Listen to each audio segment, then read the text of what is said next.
I now have a 3-wood and a hybrid in my hand, and I want to show you the difference because this is where I think most of you that struggle in hitting the hybrids don't quite understand the actual difference between a 3-wood and a hybrid and how they look.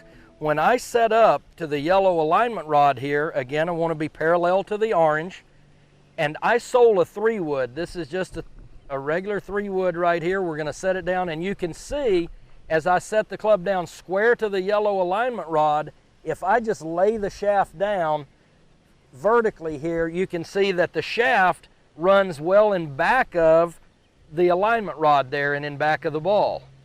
However, when I sole a hybrid, if I keep that hybrid square to that line, notice how when I lay it down, the grip is slightly in front of the yellow alignment rod. What I see happen most frequently, because a hybrid looks very similar in design to a fairway wood, is most people play the fairway wood a little more forward in their stance, the hands back a little bit more behind the ball and kind of even with the club head, and then they try to play the hybrid the same way, and what you can see, if you look, that really closes the face, so the club face is aimed to the left of target instead of it being square. To get that club face square to that line, that yellow alignment rod, my hands are going to be a little in front of the club head, slightly ahead of the golf ball, and very, very different from the 3-wood position, as you can see there. This, I think, will make a huge difference in your ability to hit the hybrids. Now let's talk a little bit about the driver.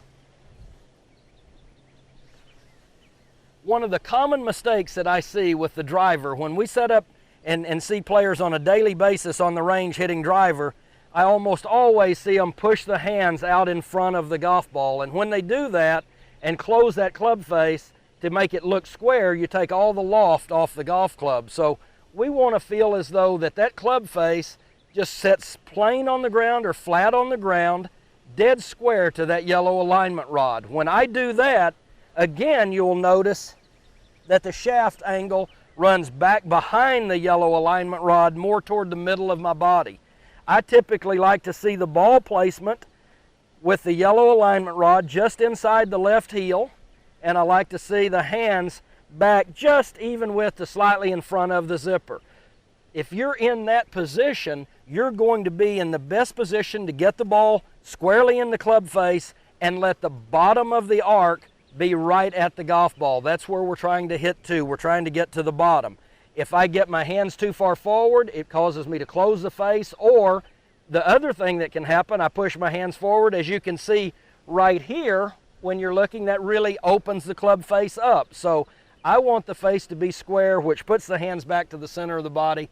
I think that's going to make a tremendous difference in your understanding of ball position and how it is affected and related to alignment.